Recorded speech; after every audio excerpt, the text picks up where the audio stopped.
Bridge course, day 7, standard 9th, science.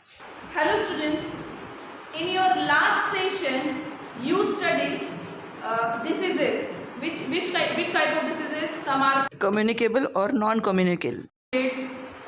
all these diseases. After study of these diseases, let us move to the very wide topic, that is medicines. We all know the medicines are given to the patient so that the patient can cope up and come out of the disease. But there are again two type of medicines, that is generic and allopathic. Even homeopathy is seen, even allopathy is seen. We all know all these. Ayurveda is also doing well for medicines for curing the diseases. But let us see what exactly we studied in our last 8th standard, the medicines.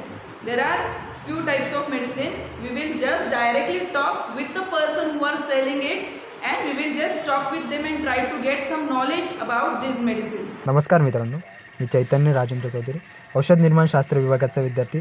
आपणास मेडिसिनबद्दल काही मूलभूत पण महत्त्वपूर्ण माहिती सांगू इच्छितो. आपण आपल्या आयुष्य जपण्यासाठी काही गोष्टींची काळजी घेणे आवश्यक आहे. त्या काही महत्त्वाच्या गोष्टी आहेत त्या पुढीलप्रमाणे.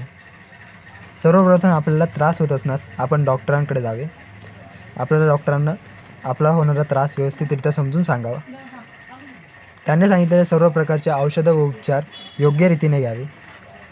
औषधे विकत घेताना रुग्णाने औषधांची एक्सपायरी डेट बघून त्याची खात्री करून घ्यावी.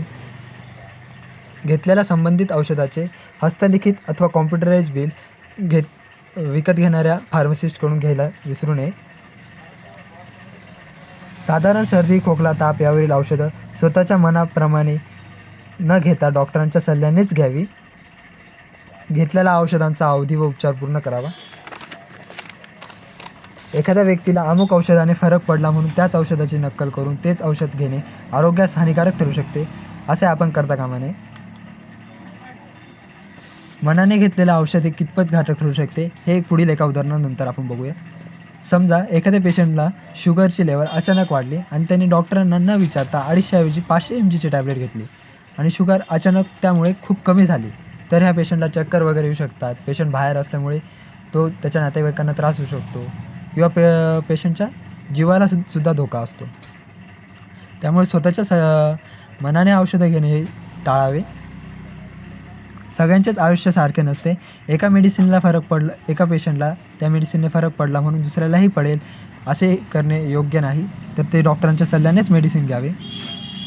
आपल्याला असलेल्या कोणत्याही प्रकारची ॲलर्जी अथवा एखाद्या मेडिसिनबद्दल असलेले रिॲक्शन याची कल्पना आपण डॉक्टरांना दिली पाहिजे. दिलेली सर्व औषधं योग्य आहेत की नाही, त्यात काही बदल आवश्यक आहे का याची खात्री करण्यासाठी पुन्हा एकदा डॉक्टरांना औषध घ्यावी आणि मगच औषधे घ्यावी. धन्यवाद. We all know these medicines cure us, but there are some misuses of this medicine. Some people take medicine without prescription of doctor. Overdose of medicine may lead to affect our body. Overdose of painkiller may damage nervous system, excretory system, liver. Overdose of antibiotics may lead to nausea, stomach ache, dysentery, rash, white patches on tongue, etc. मित्रांनो, आज आपण generic स्टोअरमध्ये आलेलो आहोत. Generic स्टोअरचे हे काही माहिती आहे, मी तुम्हाला चार्ट टाकणारच आहे तो. आता आपल्याला या जेनेरिक स्टोअरमध्ये एक दादा आहे. तो दादा आपल्याला काही माहिती सांगणार आहे जेनेरिक औषधांबद्दल. ती आपण व्यवस्थित ऐकून घेऊया. ठीक आहे. नमस्कार, माझे नाव गणेश दैफळे आहे. मी जनरिकेअर फार्मसी या जनरिक मेडिकल स्टोअरमध्ये ॲज अ फार्मासिस्ट काम करत आहे. तर मित्रांनो, आज आपण जनरिक मेडिसिन आणि स्टँडर्ड मेडिसिन या दोन्हीमध्ये फरक जाणून घेणार आहोत. तर सुरुवातीला आपण स्टँडर्ड मेडिसिन समजून घेऊ. स्टँडर्ड मेडिसिन म्हणजे औषधाचा मूळ घटक तयार करून त्या मेडिसिनला प्रॉपर ब्रँड देऊन ते मार्केटमध्ये विकले जाते.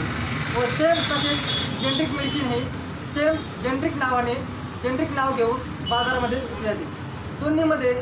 दोन्हीच्या गुणामध्ये काही फरक नसतो. ज्या प्रकारे स्टँडर्ड मेडिसिन काम करते, ॲक्शन दाखवते, त्याचे थेरपॅटिक ॲक्शन दाखवते, त्याच प्रकारे जेनरिक मेडिसिनसुद्धा तेच काम करते. फरक एवढा असतो की स्टँडर्ड मेडिसिनची प्राईस ही खूप जास्त असते, कारण की त्याची मार्केटिंग व्हॅल्यू जास्त असते व जेनरिक मेडिसिन खूप स्वस्त असते. आपण उदाहरण घेतलं तर जेनरिक मेडिसिन समजा हे पहा, हे ग्लिमपेराइड मेटफॉर्मिन 1/5 जी मार्केटमध्ये जिमर वन नावाने 60 रुपयाला येते, तर आपल्याकडे फक्त 20 रुपयाला आहे. तसेच आपण नॉर्मल क्रोशिन जरी घेतली ती बाहेर 3 रुपयाला भेटते, आपल्याकडे जेनरिकमध्ये 1 रुपयाला भेटते. दोन्हीमध्ये थेरपॅटिक ॲक्शन सेम असते, इफेक्ट सारखा असतो, फक्त किमतीमध्ये फरक असतो. धन्यवाद. Generic medicine are also known as general medicines. These are manufactured and distributed without any patent. म्हणजे यांचा कुठलाही पेटंट केला जात नाही, म्हणून त्या पेटंटचा खर्च वाचतो आणि म्हणून ही औषधं जी आहेत ते खूप स्वस्त असतात. These medicines are at par in quality with branched medicine.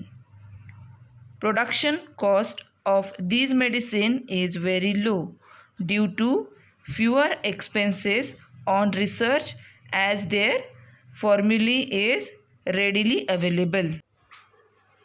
Lifestyle and diseases. Lifestyle include daily routine and the type of food we eat. Nowadays, habit like staying in bed till late morning and going to bed late night, frequently change in meal time, lack of physical activities or exercise, consumption of junk food, etc. have been increased. Due to this, such people are getting sick frequently. If frequency of becoming sick is to be lowered, people should follow right lifestyle.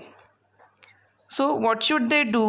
They should do physical exercise, they should eat healthy food, they should have sufficient sleep, they have to go for yogasana, pranayam and other physical exercises.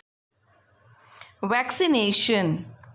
Vaccination is important to prevent the infectious disease. Collect the vaccination schedule chart from nearby clinic and study it. लहान मुलांचे जे काही हॉस्पिटलचे files असतात त्या file व्यवस्थित observe करा. त्यामध्ये प्रत्येक महिन्याला 6 महिन्याला विद्यार्थ्यांना कोणते वॅक्सिनेशन दिले पाहिजे याचा चार्ट असतो. तो चार्ट स्टडी करा. So that if you study that chart, you will understand why and how these injections or vaccines are given to little ones. Now let us answer some questions. Name the non-communicable diseases you know. तुम्हाला माहीत असलेले non-communicable diseaseचे नावं सांगा. Second one, go to nearby generic store and gather names of generic medicines. त्यांच्याकडून तिथे जाऊन generic स्टोअरमधून नावं औषधांची लिहून घ्या. Find the information of modern technique of treatment for cancer from internet.